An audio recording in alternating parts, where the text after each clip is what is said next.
Welcome back, gentlemen, to the shop. So the internet tells us that we can refill these little green propane bottles from home. I've always hated buying these things. They're so handy and useful for camp stoves and such. And when the power goes out, it's an easy way to store 1 pound of propane. But to throw them away and just replace them has been wasteful and a hard thing for me to do. Well, I found this little doohickey here on Amazon for about $22, I think it paid for it, and it claims that we can refill these. So I've got my scale out, and we're going to find out today whether or not that is true. Goodness, we're breaking out the old Toledo for this one. I've got an empty green bottle here. I've zeroed the scale, and we'll start right there at 0. While that's doing its thing, it's surprisingly well built for $20. It looks like it's solid brass. I'm wondering, is it? I mean, how could they sell that for? That's got to be brass coating. Oh, that's brass. That's brass too. It's all brass. That is shocking. Anyway, it's pretty nicely made. You just screw the bottle on here, and then this will go on to your regular propane tank, like your gas grill or what have you. Double check that 0. That wasn't empty. That is now. I don't know this to be fact, but you guys told me you can't refill these things unless you turn the tank upside down, and that may be the case. We'll try it both ways. But first, let's try it upside down like you guys said. So if we invert it, make sure it's on.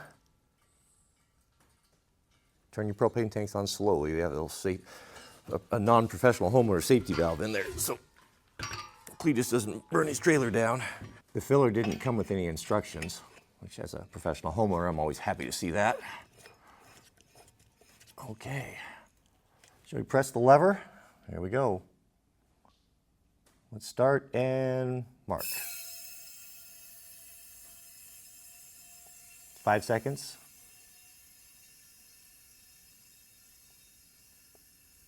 10.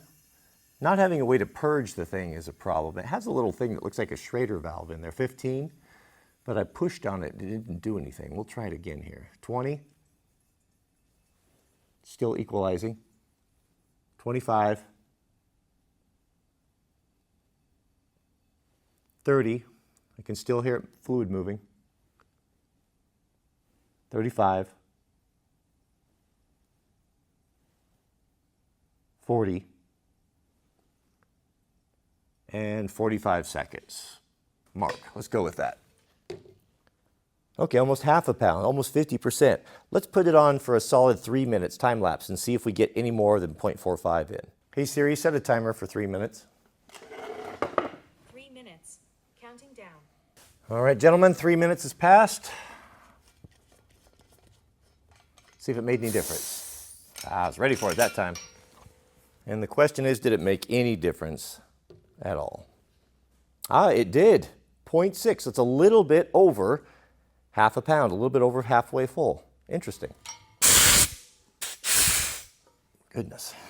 All right, we'll pull this off because we'll need to evacuate the half a pound that we have in here. I'll do that outside, and then we'll try it in the upright position, see what happens. The mean spirit in me is hoping this will work, so you guys that all jumped on me when I said I was going to refill from my stand-up propane tank should be eating your words, but I have to probably assume that you are correct. We'll let this one here go for 3 minutes. Our 3 minutes is up. And the verdict is, it doesn't feel promising. You guys are correct. We got 0.5 in there, 0.5.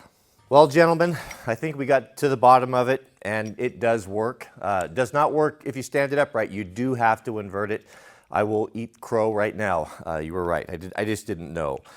So the burning question is it worth it? I don't know. I mean, those little cans are so small. That 1 pound can, there's not a lot in there anyway. And to go out on a trip with those half full, I don't know about you, but that would kind of bother me. Now, is it completely useless at 20 bucks? Well, let's say you went through a natural disaster, a hurricane, earthquake, something where the grid or the power is going to be down for, a couple months. Yeah, that could be very useful. If you had a couple of those big 60 or 100 pound tanks like I do, you could easily invert those things and set up a little deal and not only charge your own, but charge for your neighbors. And most people are going to have those little green bottles or the appliances that they function with, whether that be a lantern or a gas stove. So for that, yeah, I'd say so. It'd be just another little thing to have in your kit. If nothing else, just a way to evacuate the empty ones so you don't have to worry about, someone getting hurt if that got in a trash masher or something, or who knows. Little bonus footage. I learned something that rocked my world today, and I cannot believe I did not know it. Check this out. So this is our regular, our torches that we use, right? That's how we start fires out here in the West, because we're pampered and lazy. I didn't know this. Am I the only person in the world that didn't know this? Watch. You learn something every day. Thanks for watching. May God bless you and your families. Please keep us in your prayers, and we'll see you all on the next video.